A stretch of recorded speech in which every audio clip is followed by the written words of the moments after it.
another passion of mine is to help young children develop and kind of get that foundation in the game and develop a passion for the game. Losing kind of in an embarrassing kind of fashion like that is something that is where the opportunity is lost. The reality was that we had never made it as a soccer country, on the field or off the field. We destroyed Paraguay. We destroyed Australia. We destroyed Bosnia. What's that guy doing out there? He clearly did not get hit in his face. Why is he rolling around holding his face on the ground? I feel like we're really are building a community at CVU that is, reflects our greater community. Travel soccer, it does not involve, it's not something that will take over a kid's life.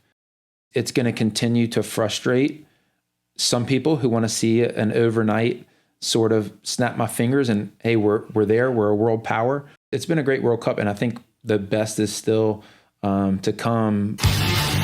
Welcome to another edition of No Holds Barred. I'm Rich Roth. My guest today is Landon Moore, the new director, almost a year in, director of CVU, which is, of course, Central Virginia United, the youth soccer league that so many of us have had our kids participate in over the years. And, thought this was a great time to talk a little soccer with the World Cup. And, just for a little background, we've kind of moved the schedule around because of the World Cup schedule. We were hoping to be having a very happy discussion today after a big U.S. win, but it didn't really work out on Monday night. Landon, first and foremost, thanks for joining us.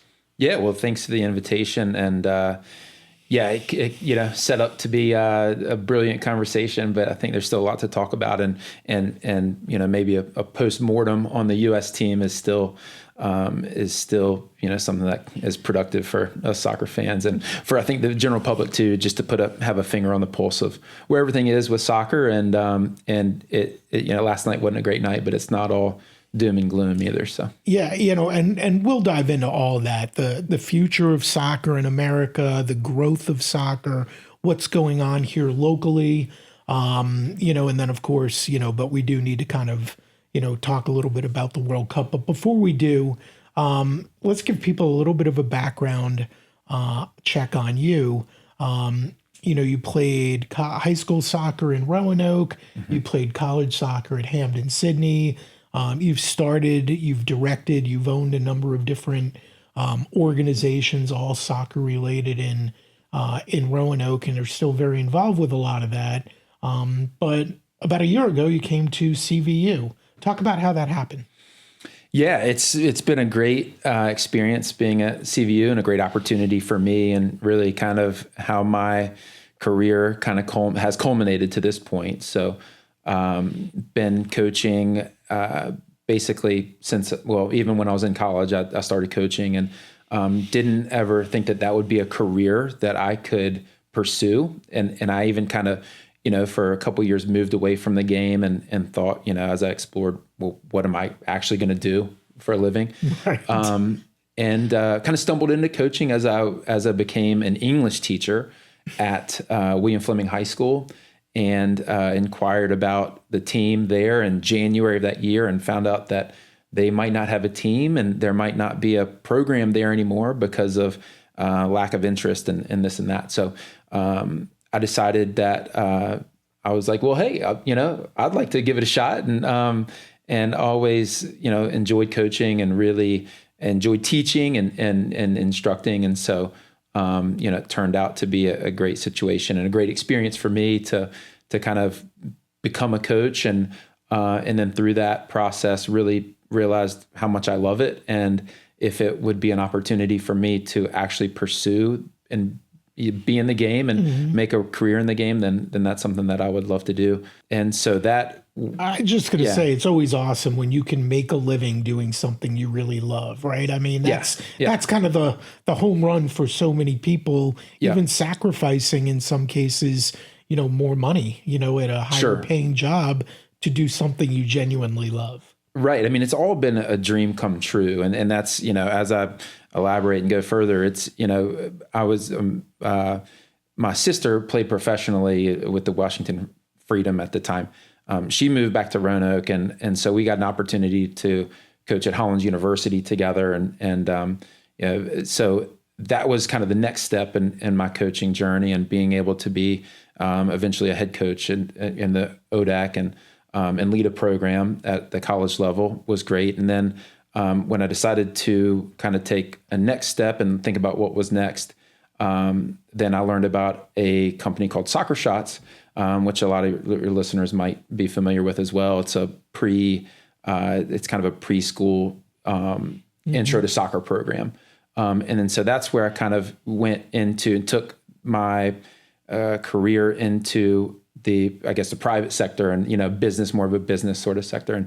And had a great opportunity to build a business that operates in Roanoke, Lynchburg, Blacksburg. And that also gave me opportunities to get back into club soccer. And really another passion of mine is to help young children develop and kind of get that foundation in the game and develop a passion for the game, and really those kind of baseline skills to excel in the game. And so I was able to start my own academy program in Roanoke, and that really evolved and kind of led into other club opportunities, which then led into this opportunity at CVU, where a leadership role where I really have been enjoying, working with the team here and having the opportunity to, work in the Lynchburg market again in a different capacity, and things are going great, and really excited about the future that we have at CVU too. Yeah, we'll dive more into that because it obviously everything trickles down from,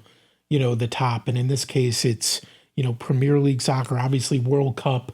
You've got the best players in the world. A lot of them typically aren't U.S. players, and if they are, they're playing elsewhere, in a lot of cases, although we have seen some massive stars come to play in the U.S., Messi, for example, and Beckham before that. But it all kind of trickles down, and, here we are in the middle of the World Cup. We've got it in America right around the 250th. I mean, and it felt like, and we talked about it Monday before they played Belgium, and I'd kind of told you, I mean, I've not been a big soccer guy, and I think that's even understating it a little bit, but got caught up in this whole thing, right? I mean, we're watching, I think it's Norway with a row, and just, all these soccer fans, and it's going crazy. And then the U.S. did well in group play, and they advanced to the round of 32, and, they get past Bosnia Herzegovina, and then there's the big controversy with the red card. And I was all in. I'm like, the first time I've ever looked forward to watching a soccer game, and I sit down Monday night and I'm just like, okay, same old story. I mean, here we are on the biggest stage, and the U.S. craps the bed, for lack of a better way to put it. That's to at least me a very, very marginal, and that probably, not even really a soccer fan, but just someone sitting down watching a great competition. That's kind of how it felt like. Same old story. And you're going to tell me that's not true. Yeah, I'm going to tell you it's partly not true. And I think that's the pain of the performance last night, is the opportunity that was missed. Yeah. It really is, in some ways, it's like, you can't really put your finger on what happened. And I think when you dig deep, I think there are some explanations that you can point to, how much of those things matter when the opportunity was in front of you and you let it slip. It doesn't, at the end of the day, the reasons for that slipping, probably isn't that important. Was the stage too big? Were the lights too bright? Is the team too young? Were they just not ready for that yet? Or I don't think we can put it on that and simplify it that way. The stage was that bright and the stage was that big, and the group stage when everybody's, millions and millions of people were tuning in and they were playing great. So was it the competition? They've just the competition was part of it. Belgium is a better team than we'd played. And I really do think that the whole Balogun situation, with him being reinstated after the red card, I'm sure that tweaked the team and their mentality. Belgium or the U.S. or both? I think it tweaked the U.S. and I think it motivated and just really steeled Belgium's focus. Mm-hmm. And it's hard to explain. It's not something that I think would have, completely thrown them off. But I think it put some uncertainty into the energy around the team. Just thinking like, maybe they'd been preparing for Pepe to start the game, and then all of a sudden now we're back to Balogun, and that's a great thing. That's a positive thing. And, to be honest with you, it was a fair thing because Balogun's red card really wasn't just. But then it leads to that uncertainty of, okay, well, yeah, but how's Pepe feeling now? Or it just tweaks things a little bit where even though it's not a negative thing, it just makes, I think it makes the players question, what's the energy? How do I feel about this? And so instead of them going in, I think that heightens the nerves. Like you said, I think it gave Belgium some kind of wind behind their sails too, and some motivation there. So then we get into the game and nobody's executing. It's just a different feel, and whereas the execution in those lead up games was perfection. We talked about there wasn't really one star who stood out in those games. It was really the team was executing and was just playing really well and dominating games. And so, leading up to it, the preview was, how does that look for the U.S. now, understanding that we're playing against the best team that we've played in the tournament by far. And, we thought that we might still be able to not dominate the game, but still have some of those bits of success where we're still able to possess the ball and we're still able to get the ball into positions where then now we can counter press and really make Belgium uncomfortable. Our lack of ability to execute on any level at all meant that we were never able to have those spells of possession. We were never able to put ourselves in a position to make Belgium uncomfortable. Yeah, I mean, I'm watching that, again, as a total novice, understanding sports, but not necessarily soccer. And I'm watching, especially early on, it's like all the pressure's on the U.S. goal, right? I mean, Belgium's got the ball in the offensive zone almost all the time, could move it up whenever they wanted. And it felt like the U.S. couldn't even get into the offensive zone, kept going backwards, kept turning it over time and time again. The star of the U.S. team, Pulisic, yeah. Pulisic. Yeah. Okay. Christian Pulisic, I keep missing up the S and the L. But Pulisic was supposed to be the star, and I know he'd been hurt, but he turned it over a million times. He wound up getting hurt. He didn't raise his game, to the levels that people expected and thought that he would have to in order for the U.S. to win. Just so many dumb mistakes. It was really kind of frustrating. I would imagine for all Americans to watch, but just, for people who are, all of a sudden ready to go with soccer, and it's like, oh man. That's the opportunity missed. Yeah. And it was across the board. Yeah. The midfield wasn't good enough. And that midfield trio of Adams and McKennie, Tillman wasn't able to dominate. And the midfield was the opposite. Belgium was doing whatever they wanted to. And then the mistakes in the back, they're always going to kill you at that level. In a World Cup, a team that's a top 10 team like Belgium is going to capitalize on that. And so it's like, the opportunity of capturing the magic that I think everybody was feeling. And so I think a close loss, a battle where it's back and forth. And that's kind of what I expected. I didn't know who was going to win. I thought it was kind of a toss up. The U.S. could win. I thought that being on home soil and the crowd would be the difference. But so losing kind of in an embarrassing kind of fashion like that is something that is where the opportunity is lost. I think losing would have been, 3-2, whatever, back and forth, last second, whatever. I think people could respect that and still kind of stay on board. But that's where I think I wonder about, are people like yourself, are they back to, well, this was a waste of time. Like, I can't believe I was fooled into that, kind of thing. Yeah, no, I'm kind of, I had the conversation with my son after the game. I'm like, well, that's it for me for the World Cup. Right. Yeah. I mean, it's like you had the excitement and then it just gets swept away. And, he was pointing out other guys that are still playing, and we touched on Norway with the row, and, there's still other fun stuff. But yeah, I mean, I really feel like a lot of the wind was kind of taken out of the sails. And I guess my question is, because you've seen this a lot more than I have, how does the rest of the country react to this? Are they still going to be all in on the World Cup, or is it now, yeah, that's going on, but we're moving on to Right. Yeah. Right. I think that's the big question. And for somebody like me in my position, it's kind of like, well, who cares? Because I feel a little bit the same way. I'm like, the U.S. is out. It's like, well, I'll be interested and I'll be watching the games, and there's still lots of storylines. I mean, there's been a great World Cup from a level of play and from the storyline kind of perspective. But in terms of that passion and that like really, really caring deep down, then, a lot of that is gone for me as well. But back to my point about like, well, it doesn't matter really is the day-to-day work and kind of my, I mentioned my time with programs that were really starting that we had to build, at Hollins and William Fleming. And, so, I've experienced a lot of losses in my career, and my reaction and same as last night is just kind of like, you just put your head down and you keep grinding. And that's, I think, what was always going to matter is the reality was that we had never made it as a soccer country, on the field or off the field here.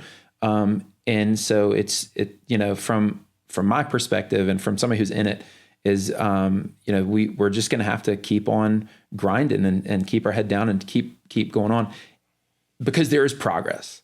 And this is where I will kind of maybe flip the script a little bit. And, as disappointing as last night was, and as kind of embarrassing as it was, this, I think, still has been a really successful World Cup. So even that sentiment of like, well, who cares? It's not like off or not. I think that there's been a lot of positivity. I think there's still been a lot of progress that's been made, and we can get into that more. But I think you can see that really that shines through in our performances in this World Cup. All of the games heading up to last night's kind of demolition, implosion, the 3 games that we won, which is the first time in my life for sure that we've ever won that many games in a World Cup. And we didn't just win them, we dominated those games. We absolutely controlled those games. There's a reason we all went into last night's game with so much optimism, and even as a favorite to a lot of people. It's because we destroyed Paraguay. We destroyed Australia. We destroyed Bosnia.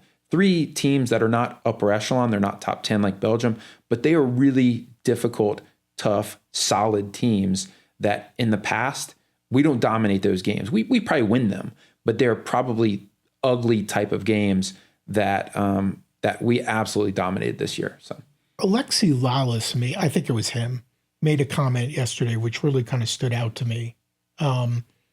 And we hear this in sports quite a bit, but I think he said something along the lines of, we're past moral victories, or moral victories aren't good enough anymore because, and I think, and I was kind of explaining to you this to you off the air, but I'm a Jets fan. And, I've been living moral victories my whole life, and they're typically for loser programs, right? It's like, we can't win, so we're going to try to find the silver lining in the loss. And once you become a good program, the silver lining doesn't matter anymore, right? You're past the moral victory stage. And as a Jet fan, I'm not.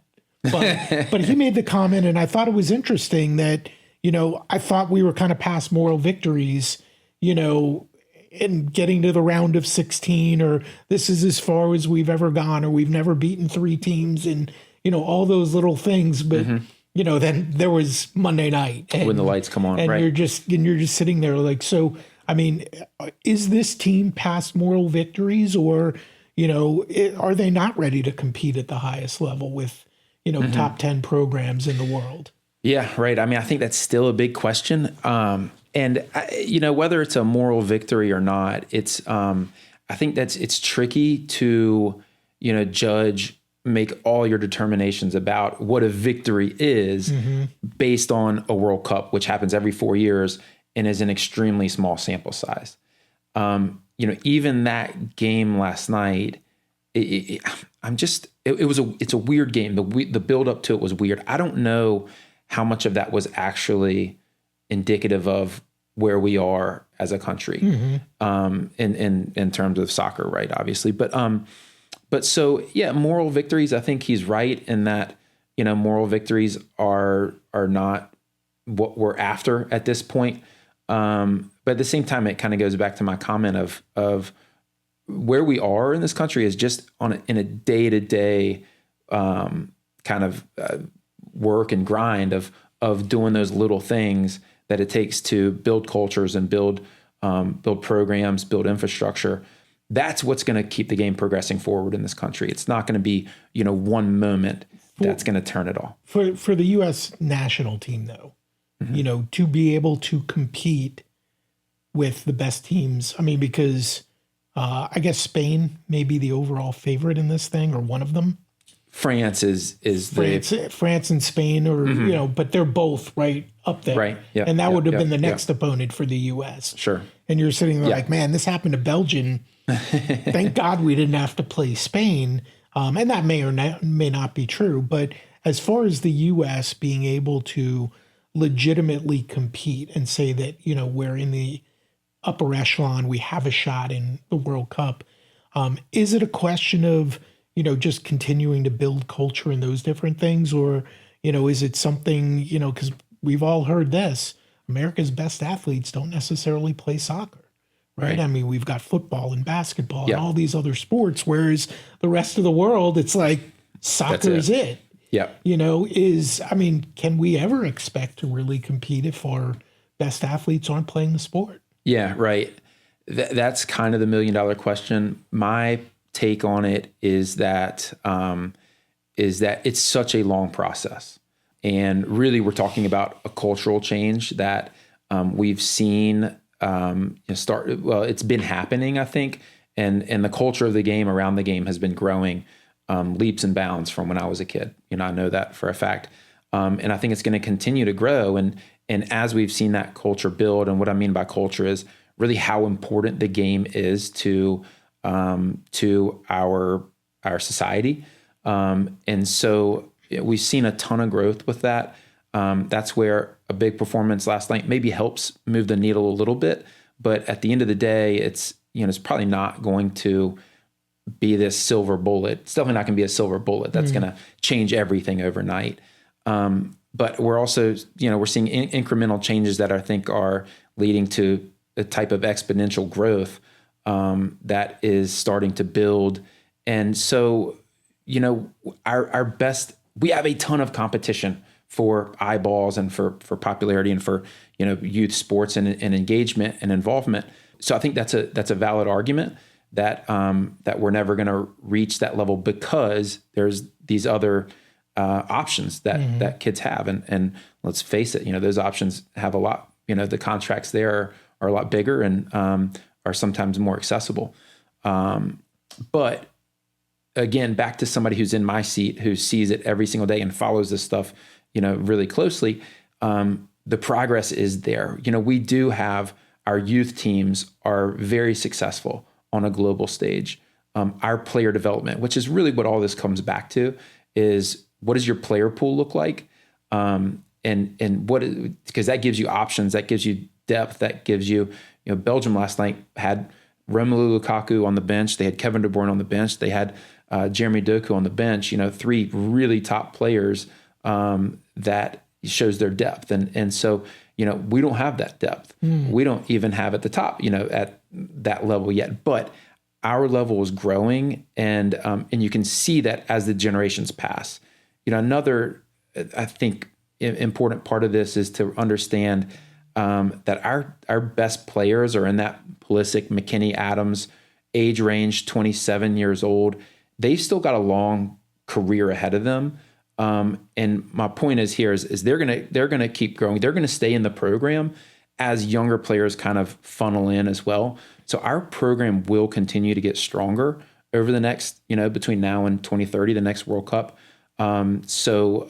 Because we have the systems in our country, the infrastructure in our country is to a point now where it really does compare to maybe not the Spains and the Frances of the world, but probably not too far below that, where our youth development is much more professionalized now with MLS being involved with their own academies and things like that.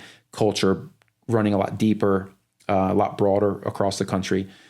So I still think that the future is very bright for the U.S. soccer, but it was always going to be a really long process and a really difficult one. Sticking with the popularity of the sport in the U.S. and as it, continues to grow, I'm wondering about certain aspects of the game, and I can throw some at you, you can throw some back at me, that really seem to potentially inhibit it from becoming a sport that all Americans embrace. I mean, talking football or basketball or, some of the major sports.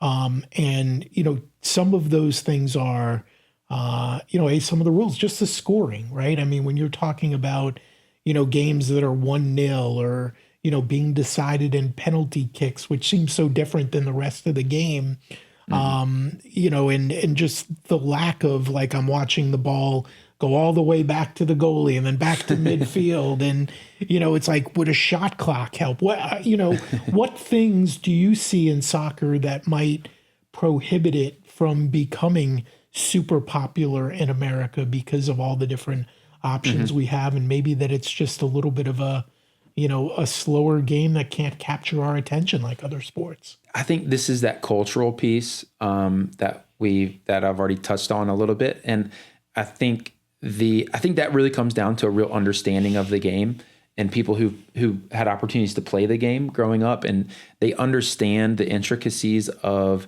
the skill that's involved with a pass that's made at midfield, for example. It doesn't influence a goal or impact a goal or lead to a goal, but people can appreciate that.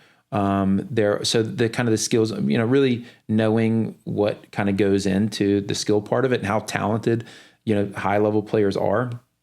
Then there's the tactical side of it, of understanding, okay, well, what are the teams doing? Why are they passing back to their goalkeeper? What strategy are they using? Right. What's their, what kind of, are they, just because they're not kicking it long, Spain doesn't kick the ball long. They play, these kind of short, intricate passes that build up and keep the ball and keep possession and prioritize that. But it's, so I think just also understanding different strategies and why teams are using those. How do you think we get to the point, though, where people, and I'll use myself as an example. Yeah. Like myself, I mean, I'll grant you that I don't understand the intricacies of the game, but what's going to make me want to learn it and invest the time to really learn that? Sure. Like, when I'm sitting there, the flopping. Yeah. I'm sitting there like, I'm having the conversation with my son. Like, if a football player, if that hit got, they're not even like blinking. And these guys are writhing on the ground until play resumes. And then they, pop back up. Is that something that American fans can't really relate to? Yeah. I think so much of it is generational, and that's why it takes so long. But if you look, and there's data behind this, each kind of, as generations get younger and younger, there's more and more interest in soccer. And I think a lot of that is because they have grown up playing the game. They have grown up, these younger generations have grown up with more access to see the game from a young age. So, and then you think of things like the video games that they play, which really give a pretty realistic and a good kind of, background understanding of the game as well. So I think a lot of that is going to be generational, and some of the older generations might get excited at like an Olympic type event, a World Cup type event, like, okay, here, let's cheer for the USA. But it might not be for them. And that's also where there's so much competition of football and basketball and baseball, and like, you've got the Jets, and it's not like you're going to abandon the Jet. I mean, thanks for reminding me. Oh, I might. We're getting close. You've been in it this long. We're getting close. You're not going to just drop the Jet. So we need soccer and soccer teams and soccer players, whatever, to be ingrained in people's interests, just like the Jets are in yours. And I think that's coming. There's no question that that's happening. It's just such a slow process because it's generational. The flopping part of it is is interesting too. And I hear that a lot. My brother is, he's not a soccer guy. Let's put it that way. And so every chance he gets, he'll complain about the flopping. And there's definitely, there's some legitimacy to that. Okay. There is some of it is, what's that guy doing out there? He clearly did not get hit in his face. Why is he rolling around holding his face on the ground? There's also, soccer is a really tough sport. It's a very physical sport. And so there's some physics behind it too. It's a contact sport, but a football player that's holding a football is expecting to get hit. Mm-hmm. If you're dribbling a soccer ball, you're focusing on dribbling the ball and looking at your options and thinking, what am I going to do? And you come in and get cleaned out. You aren't necessarily expecting that, especially if it was a foul. Right. And the guy sticks his cleats in through your calf and, whatever. So, the physics of me chasing a ball and having to have the skill to control a ball that's on the ground and what that does to my balance and my agility and then getting thrown off balance because of, you're coming in and your own physicality. And then, so a lot of these things are, these fouls are legitimate. And even if it looks like a player's not hit that hard, trust me, it hurts a lot more than it looks. And there's another aspect of it's dangerous. If you come in and slide tackle me, I might have to jump over that tackle, right? So you might not hit me, but I've got to jump and avoid your slide tackle. And that's still a foul, right, on you because it's reckless or whatever. And then so somebody's saying, well, he didn't even touch you. What are you doing jumping and falling on the ground? Well, if I didn't do that, I might have a broken leg right now. So, and then the embellishment is the last part of it that I'll touch on, because I think that's what turns a lot of people off. Mm-hmm. And some of that I think you could say is unnecessary or whatever. And some of it is. The other part of that too is and this is where it doesn't make sense to a lot of people, but to a certain degree, you have to do those things. Basically what you're doing is you're telling the referee, hey, this guy absolutely crushed me. Like you need to call a foul, because you can't do that. It's if I try to play through it, then the referee is going to say, okay, we'll see how this unfolds. Maybe it's an advantage or whatever. So if you go down and you basically let the referee know that I was fouled, then you get the whistle. So yeah, there's a lot that goes into it, and I can see how it turns some people off.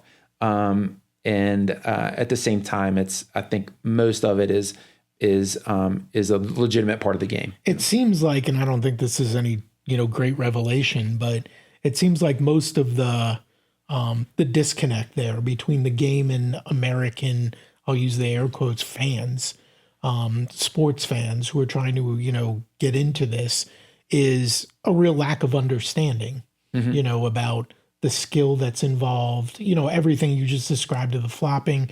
We just don't really understand it. I guess what my question is what's going to make us want to invest the time to really understand it? And it sounds like you're saying, maybe for some of us older folks, it ain't going to happen, old dog, new tricks. And it's about the younger generations continuing to, absorb it, get into it. And, and I can see that on a level, but you're talking about too, younger people playing. And one of the things that I've noticed, and you can obviously correct me if I'm wrong, but, it feels like to me, virtually every kid plays soccer. It's the first sport that they can really play, because you just roll the ball out there and they don't need hand-eye coordination. I mean, anybody can run around and, kind of, you see the big packs, right, of the little kids around the ball, and they're all playing soccer. Other sports take maybe more skill to be able to play at any level. Where baseball, you have to be able to hit the ball, or, lacrosse or basketball or whatever. It seems like kids get into those at an older age. Soccer is the very first thing that they can kind of play.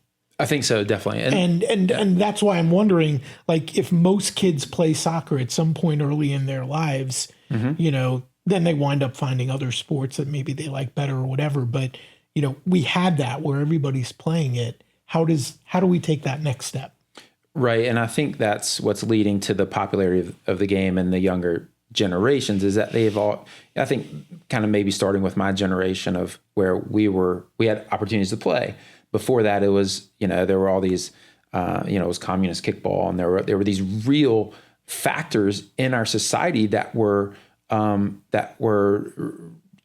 scaring people away, or just really soccer was not a thing. So back to the question about, I don't want to say that it's impossible for somebody who's not familiar with the game to fall in love with it. I think through their children playing is something that I see a lot. I know college basketball. An anecdote about a friend of mine who has a son that plays. He was a college basketball player. He is a diehard soccer fan now because his kid is a really talented soccer player and plays soccer and is into it. And he doesn't watch much basketball anymore. He's a humongous Tottenham Hotspur fan, and he's a diehard soccer fan now. I think the other thing is being able to go watch live games, which was not much of a possibility, and is getting more and more common. In Lynchburg, we have Lynchburg FC. We also have Hill City FC. So people can go watch an actual high level game. We have all these college programs where people can go watch it. And okay, they get their interest peaked during the World Cup, and now they can go out and see this competition. They can see these tackles for their own eyes and say, oh, well, yeah, that looks like it hurt. I can see why that guy's rolling on the ground or whatever. But yeah, so I think there is that growth. So when I say, it might not be for everybody, I still think that there are ways to get into it. Is soccer a sport that is really much better in person than it is on TV? Because I think there are other sports. I think football may be one that's better to watch on TV than it is to go to the actual game. And I'm just talking about watching, not the whole environment or whatever. Right. Hockey certainly seems to be one where if you're there, it's a lot different. I was told that about auto racing, but oh yeah, I mean, it didn't matter to me whether it's on TV or in person. It's just not my thing. Sure. But is soccer better viewed in person as far as you're concerned? I think it's the same as other sports. You're going to miss things that you would see on a close-up or a replay or whatever. But you mentioned the environment, and I think that's really where it can make a difference. So going to a game. I took my son to London in December, and we went and saw some games and English Premier League games, and being in those environments it's a part of the experience. Can people get that here in America? And yeah, you can. There are MLS teams that have real, genuine, passionate fan bases. Okay. And some that don't have as much of that. But yeah, you can get that. The local teams have have a nice kind of passionate little core fan base too. But when you're talking about a whole stadium singing and right. that, like, even if I'm not a soccer fan at all and I'm overseas and I have the opportunity to go, you go once for the experience, right? And that's where culturally we've got a long way to go. But there are places, Seattle, Portland, LA, there are teams in MLS that have, not to that degree, because those fans grew up with knowing nothing else, and their grandfather was a season ticket holder and whatever. Somebody from their family has been to every home game for the past 100 years or whatever. So it's just we're not ingrained like that. And there's really not a lot else, right, that people are into over there. It's not like there's baseball. I mean, I guess they have cricket and some other things, but I mean here, like, I think the comparison is probably college football, right? I mean, the environment going to a major, not like UVA, but maybe sure. Tech back in the day or an SEC game, that seems similar to going to a European soccer. Right, like SEC football is probably the best comparison in terms of how rabid and tribal it is, and really communal. So it's that's where our culture, you just can't match that, and you can't create that either. It is a genuine, sincere part of a person's identity in most cases. And that's something that, is just still starting to develop here. So it's a long road, but it doesn't mean we can't be great as a soccer playing country. It means that it's going to be different. And that's okay. Do you ever see the MLS really being able to attract top level stars that aren't necessarily past their prime? We mentioned earlier, Beckham and Messi coming over, and I don't want to say Messi's past his prime, but he's certainly older. But yeah, okay, yeah. I'll defer. I mean, he's on still one of that. the best players in the world, but he's way past his prime. Yeah, Right. We're a long way from that. because that would be a big deal. Right. It's probably not realistic for a while. So MLS by different measures is a top 15 league in the world. Maybe around top 10, somewhere in there, probably not top 10 yet. But so it's going to be incremental kind of growth there, kind of stair steps. And so really our focus for MLS needs to be on being the best league in our region, and continuing to do the things that are going to just improve. So being a top league in the world is really not a goal, I would say, right now. But back to the idea about player development is just a player pool is that's where the focus for MLS, I think, is in a lot of ways is developing players that can excel in MLS at a really young age and then go to a top European team. That allows them to now create more players and develop more players. That helps our ecosystem, and that helps MLS because financially. And then they can also, they're not going to be building their team just on those players. They're going to be getting very good players who are older American players or players who have experience playing overseas or also young South American players, whatever. So that it's this, there's a kind of a multifaceted approach to their roster construction.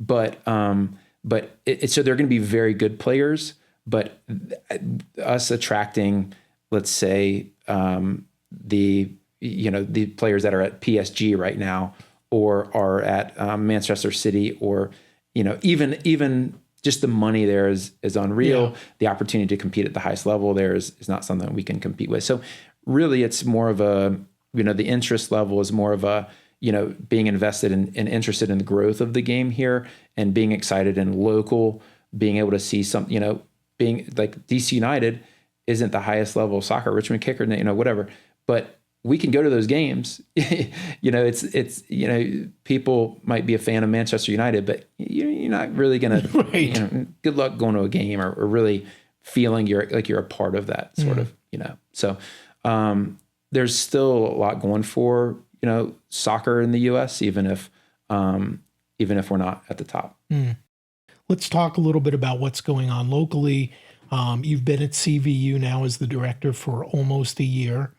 And, let's talk a little bit about it. Cause like I said, I mean, most people who have kids, they've played soccer at some point. A lot of them have come through CVU.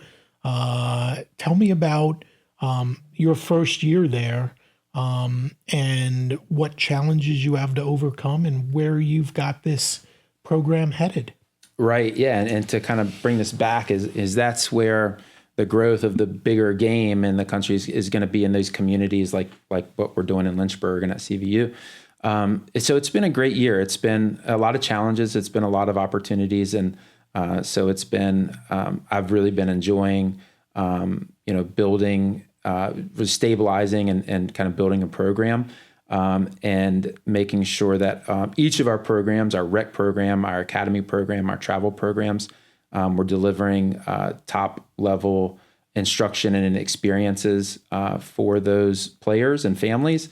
And it all comes back to community for me. And I feel like we're really are building a community at CVU that is reflects our greater community and is something that's growing and is going to get stronger and stronger. We talked a little bit about your past experiences, right? Coaching in, playing in high school and college, coaching in high school and college, developing youth leagues and different things. And a lot of it you did in Roanoke. What was successful for you in the past that you plan to bring to CVU to really help grow that program? Yeah, I think it's how you do things is, in terms of, community, again, back to that kind of buzzword or whatever, it's how you do that. So at CVU and my role in business and being a soccer entrepreneur, running a club is different because the bottom line is important, right? But that's not the most important thing. The most important thing is the community that you're building. And so I think that we've been doing that in terms of really being genuine and really being an environment that is inclusive and is more about the experience that we are giving these kids as they're playing and giving them opportunities, give them great coaching and opportunities to compete. And so it's a real genuine type of experience. And we have our 3 programs and they each have the rec and the travel and the academy program, each have a different kind of focus in terms of what we're providing. Is the academy program the one that's kind of regional or statewide where you were talking? That's our travel program. That's your travel program. Okay. Yeah, right. So to really focus on, what's important with each of those programs and kind of what the focus is and what those programs provide. So the rec program is an introduction program, kind of a foundation for the game. And you said one of the things that you're changing this year about the rec program is all the games aren't necessarily going to be played in Rustburg at the CVU facility. You're going to be spreading it out around Lynchburg to make it more accessible for folks. Right. So yeah, and back to I'm going to say it again, community is so that program is really back to a vision of what a true recreational program should be, I think, and it's going to be more accessible to the Lynchburg community as we are utilizing the city parks and using Peaks View and really working back in with the city Parks and Rec department. I think we're going to see a lot of growth with that program and be able to expose more players to the game and really reach a lot more kids and opportunities there. And then explain the academy program. Okay, so our rec program is that intro level. Mm-hmm. And then our academy program is our U8 and our U10 programs.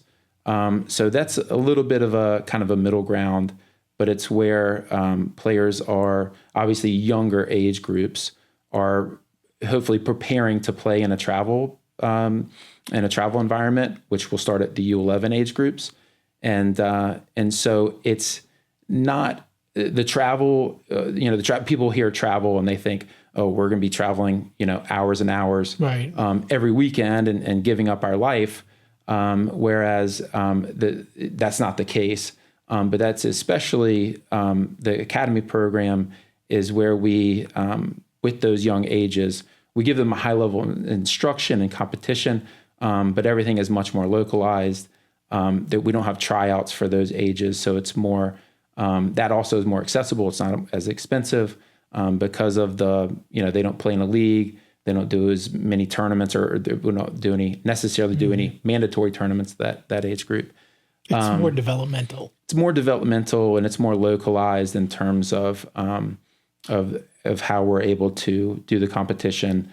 And it's also more flexible in terms of how we do our rostering and the competitions that we're able to set up with other organizations as well. And then the third level you have is the older kids, the travel program. Yeah. So and you and I kind of talked about travel sports in general, mm-hmm. and I'd love to kind of explore that a little bit more and I think I told you my wife commented if it wasn't for travel lacrosse, she'd have a brand new kitchen and all these right. other things because it gets costly. And, lacrosse for us with 2 boys, wasn't nearly what I see other people, doing and spending. And it's like every week and it's all summer and all year long. And, fortunately we didn't have to deal with that, but baseball, softball, tell me about soccer. I mean, that's what most people think about is our travel program. Mm-hmm. And so that's our U11 teams that people try out for the team and then they play in an actual sanctioned league.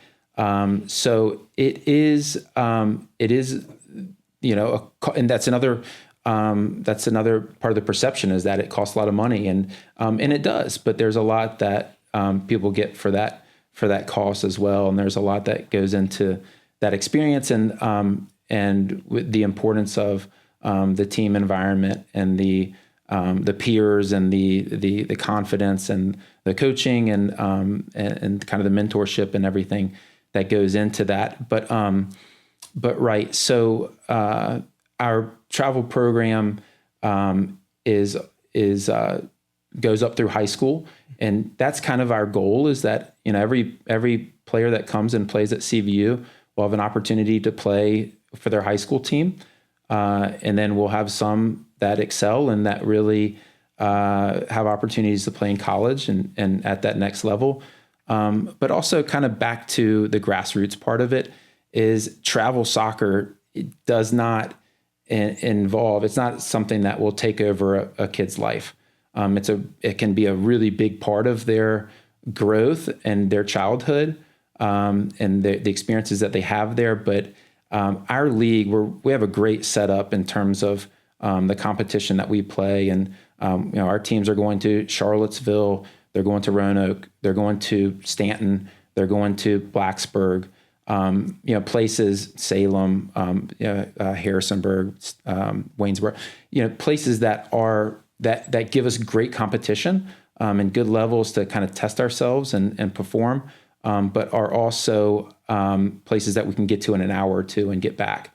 And so it's not a crazy time investment. The investment in terms of the money side of it is something that people hear. It's a little bit of sticker shock, but it also covers the entire year. It's not like, that's something that you're paying each season. And then also it really covers that whole experience. Yeah. Well, yeah. I mean, and one of the nice things about it is, like you said, I mean, they're all within an hour or two of town. So it's not like you're going to Baltimore or going to Florida or going to Arizona, where it's airfare and hotels and food and it's the whole weekend and all that. So, that's kind of a big advantage for what you're talking about for your travel programs.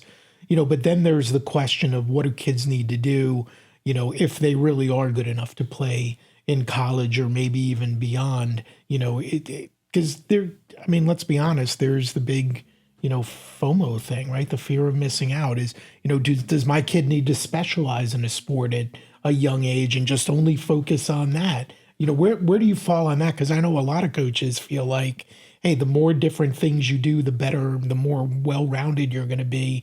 If you're a good athlete, it'll come through and you'll find your sport and go from there. But, you guys are kind of working with kids, rec, academy, all the way up through. At what point do kids need to pick a sport? Right. Yeah. In at CVU, our travel program, it's demanding. There are 2 training sessions a week, and then there are games on weekends, and great opportunities to play in tournaments as well. A place like Virginia Beach is an example of a tournament that our teams always go to. But at the same time, we realize the importance of, first of all, keeping kids healthy. And so, overuse is something that isn't as common in soccer as in other sports. But it's definitely something to think about. And so we always work with, I think a good example is working with players that are in the middle of a middle school season that might also overlap with some of the middle schools, some of the high schools have a fall soccer season, and some have a spring soccer season. So what's up with that? Well, it's private school versus public school, and just but I mean, even in schedules. Other states, it seems like Virginia's public schools are really the only ones who play in the spring. Right. Don't a lot of, most places it's a fall sport. It's just, I think so much of it depends on weather. Yeah. In Florida, they play in the winter. So it just depends on different dynamics and different states. I always thought it was in Virginia. They wanted all the kids to play football. So they eliminated as many fall sports because it's like golf, it's cross country. Right. And football, and that's it around here, I think. Well, even there, it's like it's a field usage kind of issue. So there are logistics that come into play as well. But yeah, so we will work with a player to make sure that they're not overtraining, that they're getting the rest that they need, modify a practice if we need to, so that they're not, going from 5 high school practices or middle school practices and straight into CVU practice. So But yeah, it does require a commitment as well, and that's where a lot of the payoff comes from as well, is from being committed to something and really putting the effort in and developing. And but it's, from a parent's perspective, the FOMO, as you put it, is really need to keep things in perspective and be balanced, and that's where also our season setup works out where there's opportunity. We have a lot of optional sorts of parts of our programming where we encourage kids to play basketball. Baseball seasons could definitely work out with, we're not doing much in the summer. So it's, we're not ever going to tell a kid, hey, listen, you really need to focus on soccer and drop these other sports because of what you said. It's, that well-rounded sort of athletic development is important these days. But at some point, kids do need to pick, right? I mean, well, it's natural that they will. Is there an age where you would recommend, hey, look, if you're really serious about it? Sure, yeah, and I think a lot of that happens naturally. And for some kids, that they might be 8 or 10, and they think, I do just want to play soccer, and I will not discourage that either. So even within a specialized athlete that wants to specialize, then you just have to make sure you're doing it the right way, because there are lots of different platforms to play soccer, lots of different ways that you can train and practice and get that development and be very focused. And, for a player who dreams of playing for the U.S. or dreams of playing professionally, then they don't necessarily need to specialize, but they do need to be training very regularly and getting and be very disciplined and committed with their training that they're doing. And I would never discourage that either. For the other end of the spectrum, the kid that is super talented and shows that, it's just a matter of making sure that they do it the right way. To answer your question, I think a natural cutoff or time where a child can really start to think about, okay, where do I want to go with this, is around the U13 age group, so 12, 13 years old. That's when they're starting to get into middle school. So just naturally, those constraints of schedules are going to start to kind of kick in a little bit there. Again, a kid can still play basketball and soccer and be very committed to. They might just have to choose, well, this is my primary sport, right? Because there are going to be some conflicts in there. But there are ways to do multiple things and still be really committed to. Landon Moore of CVU, Central Virginia United, joining me here on No Holds Barred as we're talking soccer. Obviously, the result Monday night for the U.S., not what I think any of us had hoped or maybe even expected. But the World Cup still goes on, and we're going to be in the next day or so down to the quarterfinals. So we're looking at 8 teams left. What are the great storylines? Who are the great players that we should be watching if we're tuning in? Yeah, it's been a great World Cup. It's been a lot of excitement. Really, the stars have shown up, and Messi, I think, is top goal scorer right now with Mbappe. Harry Kane has been on fire, and he's carried England in a couple of games. Ronaldo played his last World Cup game last night or yesterday and has retired from international soccer. So Neymar too, right? He's done. Neymar's done. So we've seen some legends kind of exit as well. And then we've got Erling Haaland at Norway. One of the guy is, you look at him and he's going to score goals. You wonder how nobody can stop this guy. Doesn't it feel like he and Norway are kind of the going to be the adopted team that the Americans kind of fall in love with and kind of follow now that Team USA is out? I mean, It's such a great story. And right. The rows on the subway and on the escalators. Right. There's always going to be the Messi effect as well. And I think people will be drawn to Argentina. They're on kind of a repeat sort of arc, and that's a big story. Can they repeat?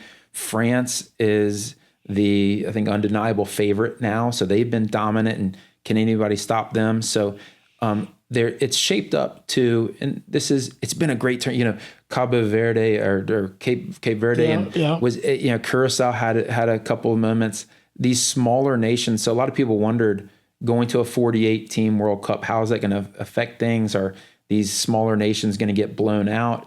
But really, those smaller nations have provided a lot of the intrigue and some of the greatest storylines that we've seen. Very similar to the first round or two of the NCAA basketball tournament, right? Exactly. Where you see those big upsets, but when it gets down to the Final Four, you want the big dogs. And that's what we've got here. So it's really been a good mix, and the level of play has been really high. So it's been not a lot of 0-0 games.